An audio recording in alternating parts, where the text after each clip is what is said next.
The door closes softly. Los Angeles, July 1934, a private suite just off the Biltmore lobby. The curtains are drawn halfway, mooting the California sun into a dull gold haze. The air smells faintly of cigar smoke and polished wood. No secretaries, no reporters, just men who own the American dream. Louis B. Mayer sits forward first, hands folded, heavy ring catching the light. Jack Warner leans back, jaw tight, tapping a finger once against the armrest, just once. Harry Cohn does not tap, he stares. Across from them, Joseph Breen smiles. Not broadly, not warmly, just enough to show that he understands something they do not. He doesn't clear his throat, he doesn't announce himself, he slides a single sheet of paper across the table. No raised voice, no threat. Just paper against polished wood. And then he waits. The silence is not awkward, it is surgical. Outside, Los Angeles moves normally, streetcars rattle, studio lots buzz, sound stages are filled with artificial laughter, but in this room something else is happening. Mayer glances down first, his eyes scan only the top few lines before they narrow. Warner doesn't reach for the paper immediately, he watches Mayer's face. Harry Cohn finally exhales through his nose, impatient. Joseph Breen folds his hands in his lap, patient, almost gentle. He does not need to say what the note means. They already know. Because this is the week the production code becomes real. And for the first time in Hollywood history, someone outside the studios can decide what America sees. But none of that is spoken aloud. Instead, Mayer speaks first. What exactly are you suggesting, Mr. Breen? Not hostile, not yet, just careful. Breen tilts his head slightly, a small, almost apologetic gesture. I'm not suggesting anything, Mr. Mayer, I'm informing you. The sentence lands quietly. No one moves. Jack Warner leans forward now, elbows on knees. Informing us of what? Breen's smile never changes. That beginning next month, no picture will receive a seal without full compliance. No seal, no national release. The words are delivered softly, measured, polite. But everyone in that room understands distribution.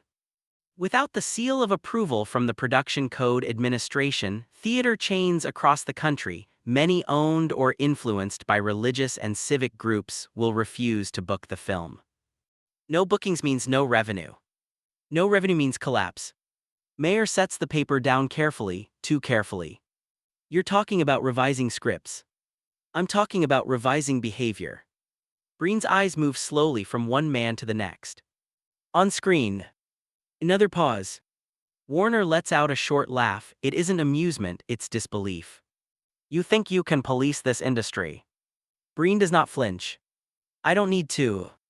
And then he says the sentence that freezes the room. I only need to say no. Silence. Not dramatic, not explosive. Just still. Because everyone there knows what no means. It means Mae West's innuendos disappear. It means gangsters don't win at the end of films. It means adultery cannot be glamorous. It means kisses cannot linger. It means the edge, the very thing that has been selling tickets during the Depression, gets sanded down into something safer. Or the films don't play at all. Joseph Breen is not a studio head, he does not own a lot, he does not bankroll productions, he does not have armed guards or political office. But he has the backing of the Catholic Legion of Decency. And the Legion has something Hollywood fears more than scandal. Boycotts. Mayer's jaw tightens, he glances at Warner, at Cohn. For years, the production code existed on paper, it was flexible, negotiable, something to reference when convenient. But this is different. The studios are financially fragile. The Depression has already forced mergers, layoffs, desperate contracts. Every film must perform, every release matters. And now this quiet man is telling them that every frame will be judged before it reaches the public. Harry Cohn finally speaks. You understand how much money is at stake? Breen nods gently. Yes, Mr. Cohn, I do. He pauses. And so do the church leaders who asked me to be here. There it is. The reminder. This is not personal, it is organized. Mayer leans back now, slower than before. What exactly do you want? Breen does not look at the paper anymore, he knows it by memory.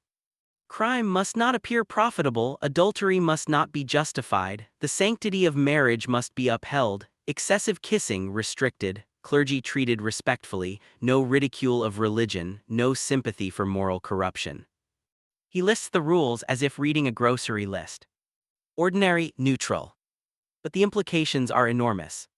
Warner stands abruptly and walks to the window. He parts the curtain slightly, letting a thin blade of sunlight cut across the carpet. You're asking us to gut half our scripts. Breen shakes his head slowly.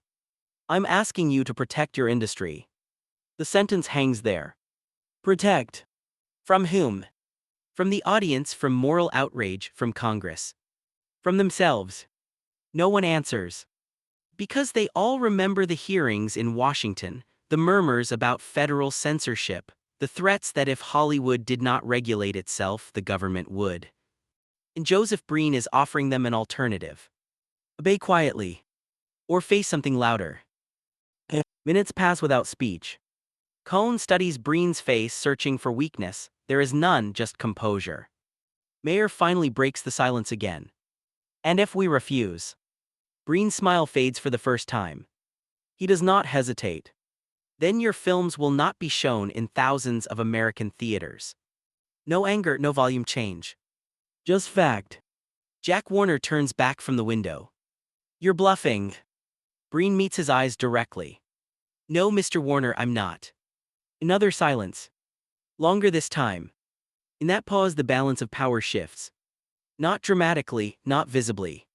But permanently. Because the studio heads realize something uncomfortable. This man does not need their approval. They need his. And that is new. The paper still rests on the table between them, thin, ordinary. But it might as well be a contract. Mayer reaches for it again, slower now. He reads deeper this time, line by line. Each rule is specific, detailed, non-negotiable. There will be no more gray areas. Breen folds his hands once more. You built an extraordinary industry, he says quietly. I'd hate to see it damaged. The words sound almost sympathetic. But they are not. They are leverage. The meeting does not end with a handshake. It ends with understanding. The studios will comply. They will grumble, they will argue in private, they will try to bend the edges. But they will submit. Because Joseph Breen just proved something in that room. Power in Hollywood is not always loud. Sometimes it smiles. And says no. When Breen leaves the suite, the hallway noise feels distant, normal. He walks calmly through the lobby. No one stops him. No one stares. To the public, he is just another man in a suit. But upstairs, the most powerful producers in America are recalculating every script currently in production. And none of them can shake the feeling that something irreversible just happened. Because for the first time, they are not controlling the story. They are waiting for permission. And next month, the seal will begin. The meeting ends without ceremony.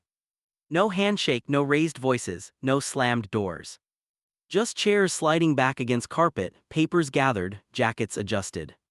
Joseph Breen leaves first. He does not rush. Downstairs, the Biltmore lobby hums with quiet wealth, men in linen suits, women in cloche hats, the faint echo of a piano drifting from the lounge. No one notices the man who just altered the future of American cinema. Upstairs, the air feels heavier. Louis B. Mayer remains seated long after the door closes. Jack Warner lights a cigarette, inhales sharply, then crushes it out almost immediately. Harry Cohn paces once across the room and back, stopping at the table where the paper still lies. No one says what they are thinking. They don't need to. Because they all understand the numbers. At MGM alone, several films are already in production that would never pass under Breen's new enforcement. Scripts filled with moral ambiguity. Crime stories where the villain walks away untouched. Romantic dramas where infidelity is sympathetic, even glamorous. The Depression audience wants escape. They want defiance. They want danger without consequences. And that has been selling. Now every line of dialogue must be measured, every kiss timed, every implication diluted. The cost will not be artistic first. It will be financial. Within days, the phone calls begin. Studio legal departments contact the newly formalized Production Code Administration. Scripts are couriered across town for review. That word review sounds harmless. But inside the PCA offices, the process is exacting. Joseph Breen reads everything. He circles phrases in red pencil, writes short notes in the margins. Excessive. Suggestive. Immoral without penalty. He does not rant, he does not scold. He edits. And with each red mark, he reshapes the tone of American film. Directors begin receiving memos. Dialogue must change. A gangster cannot die heroically, he must be punished clearly and unmistakably. A married woman considering an affair must either repent or suffer visible consequences. A seduction scene must imply restraint, no lingering embraces, no bedroom doors closing suggestively. Even wardrobe is scrutinized. Necklines are adjusted, camera angles reconsidered. Not loudly, not publicly. Quietly. Systematically. In one studio office, a screenwriter stares at a returned script. Red markings cover nearly every page. He mutters under his breath. They hired a censor. But that isn't technically true. The studios hired him to avoid federal oversight, to appease public outrage, to protect profits. They agreed to this. That's what makes it harder to fight. Because Joseph Breen is not a government official. He is the industry's own creation. The first real test comes quickly. Columbia Pictures submits a crime drama. The protagonist is charming, dangerous, magnetic. He outwits the police for most of the runtime. Under previous practice, the ending might have allowed ambiguity, a last-minute escape, a suggestive fade to black. Breen writes only one sentence in response. Criminal must not appear admirable or successful. That's it. No argument, no negotiation. Harry Cohn reads the memo in his office and feels something unfamiliar. Constraint. He calls his director in. Change the ending. The director argues the audience loves complexity, they love antiheroes. Cohn doesn't shout. He simply says, without the seal we don't release. And that ends the discussion. The silence spreads through Hollywood faster than any memo. Writers begin pre-censoring themselves before submitting scripts. Producers second-guess dialogue in real time during shoots. An actor improvises a flirtatious line on set. The director hesitates. Will Breen approve it? 3 words that begin to shape every decision. Will Breen approve it? Not is it powerful, is it honest, is it compelling? Is it safe? Joseph Breen does not visit sets often, he does not need to. His authority exists in anticipation. Fear works more efficiently when it is internalized. At Warner Bros., a costume designer adjusts a gown neckline half an inch higher without being told. At MGM, a director cuts 3 seconds from a kiss before sending the reel for review. No confrontation, no scandal. Just compliance. And yet resentment grows. Privately, studio executives mock the restrictions, they complain about Puritan interference. They joke about measuring kisses with a stopwatch. But none of them test the line publicly. Because they have seen the alternative. The Catholic Legion of Decency has already begun rating films. Condemned films face organized boycotts. Churches distribute lists. Families listen.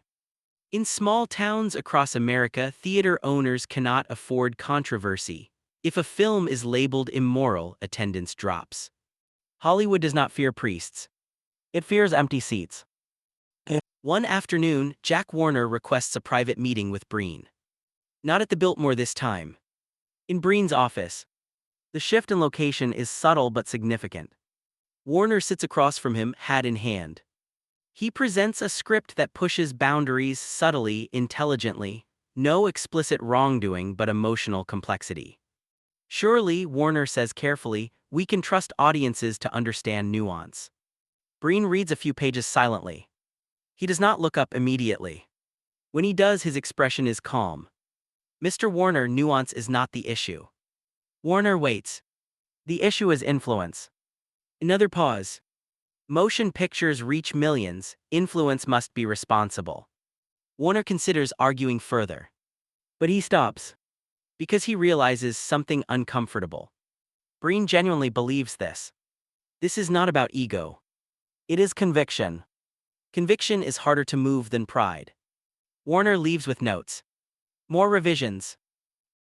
Behind closed doors, the studio heads hold another meeting. This one is less composed than the Biltmore gathering. Voices are raised, frustrations aired. Mayer suggests cooperation, stability matters. Cohn suggests testing the limits, see how far he'll go. Warner listens more than he speaks. They debate strategy. But no one suggests open rebellion. Because the economic risk is too high. Hollywood is still fragile. And Breen understands that fragility perfectly. Months pass. The seal appears at the beginning of films. A small emblem. Simple. Reassuring. Audiences barely notice it. But theater owners do. Advertisers do. Religious groups do. The seal becomes a signal. Safe. Approved. Acceptable. And with each approved film, Joseph Breen's quiet authority grows stronger. He does not give speeches, he does not appear on magazine covers. But in editing rooms across Los Angeles, his presence is constant. Invisible. Firm. Unavoidable. Then comes a moment that confirms the shift completely. A major studio submits a film without final approval, hoping minor infractions will be overlooked. Breen rejects it. Flatly. No seal. Release delayed. Hundreds of thousands of dollars hanging in limbo. The studio panics.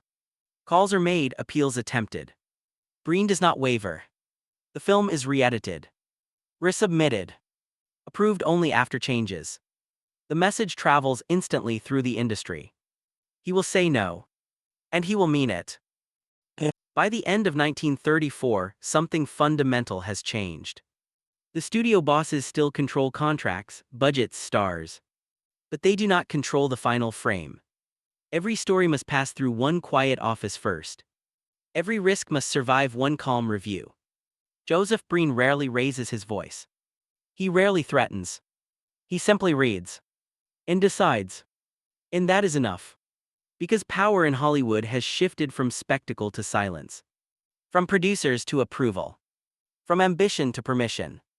And the most powerful men in the industry now understand something they did not in that Biltmore suite. The smile was never the threat.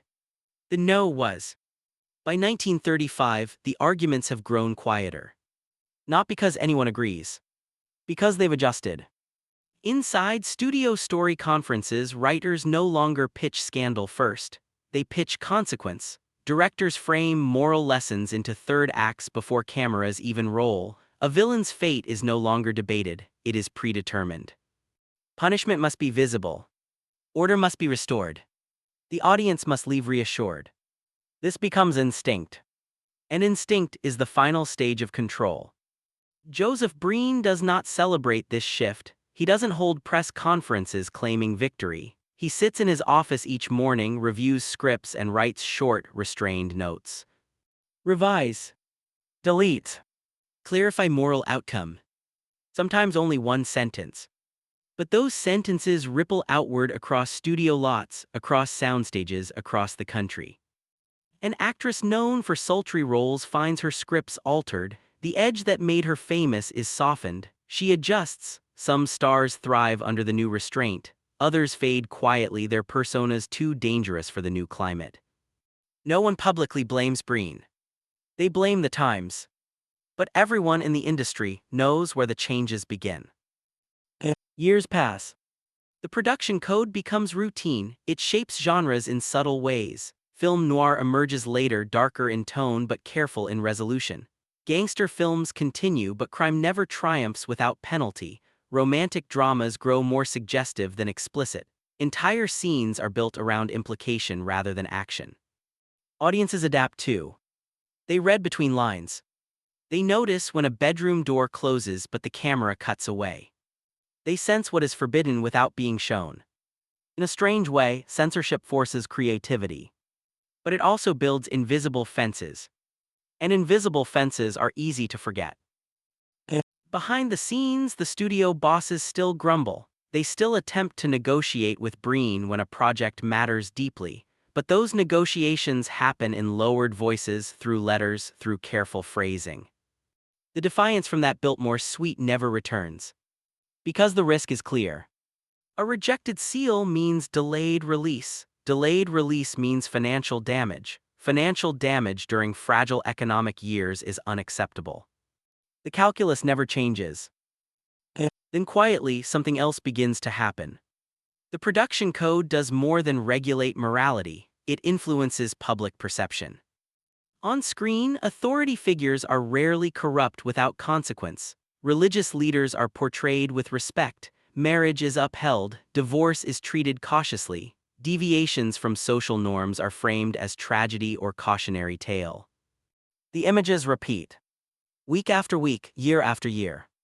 Cinema is America's most powerful storyteller. And the storyteller has guidelines. Joseph Breen understands that better than anyone.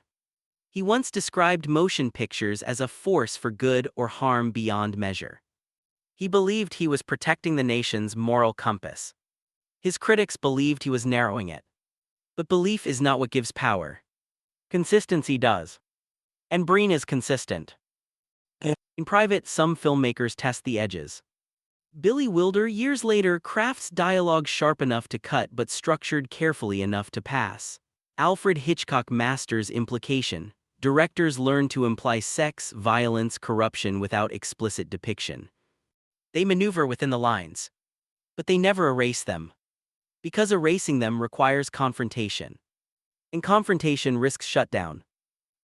By the 1940s, the seal is no longer controversial. It is expected. You do not release a major motion picture without it. The small emblem at the beginning of a film becomes invisible through familiarity. But its absence would be deafening. The system works precisely because it is normalized. That is the quiet aftermath of that 1934 meeting. No dramatic crackdown, no police raids on studios, no public humiliation. Just gradual compliance. A reorientation of storytelling. A cultural recalibration. Louis B. Mayer continues to build MGM into a polished empire of glamour and prestige. Jack Warner produces patriotic war films during World War II. Harry Cohn finds success with tightly controlled productions. They remain powerful men. But they never again hold unchecked authority over content. There is always a review. Always a final approval. Always a possibility of no. And that possibility shapes everything. Joseph Breen himself does not become a household name. He does not crave celebrity. He works long hours reviewing scripts, meeting with producers, corresponding with civic organizations. His demeanor remains measured. Calm. Firm. He believes in the code. Believes in order. Believes in the idea that millions of viewers require guidance. When he walks through studio lots, conversations soften, not out of fear of anger, but fear of refusal. There is something uniquely unsettling about polite power. It does not shout. It does not threaten loudly. It simply withholds permission. In 1952, the Supreme Court begins to reconsider the legal standing of motion pictures under free speech protections. The cultural climate shifts slowly. By the 1960s, the production code weakens, social norms evolve, filmmakers push harder, audiences change. Eventually, the code is replaced with a rating system. The seal fades into history. But its influence lingers. For over 3 decades, American cinema operated within boundaries drawn by a man who preferred red pencil notes to public speeches. 3 decades of stories shaped by quiet approval. 3 decades where morality was edited before it reached the screen. That Biltmore meeting is never dramatized in headlines. No photographs capture the moment Mayer first read the paper. No recordings preserve the exact tone of Breen's voice. But the consequences are measurable. Hundreds of films altered. Careers redirected. Narratives reshaped. All from a sentence delivered without anger. I only need to say no. Power in Hollywood is often associated with flash, contracts, spotlights, fame. But the most enduring power rarely looks dramatic. It looks administrative. Measured. Reasonable. It arrives with a smile. And it leaves behind compliance. If you watch a film from the late 1930s or 1940s, you can still see the imprint. The way a criminal hesitates before redemption. The way a romance stops just short of explicit fulfillment. The way authority is restored before the credits roll. Those patterns did not appear accidentally. They were approved. Line by line. Scene by scene. By a man most audiences never knew existed. In that suite near the Biltmore, when Joseph Breen slid a single sheet of paper across a table, he did not raise his voice. He did not threaten careers directly. He did not accuse anyone of corruption. He simply offered a condition. And the most powerful studio heads in America understood immediately. The threat was not violence. It was absence. Absence of approval.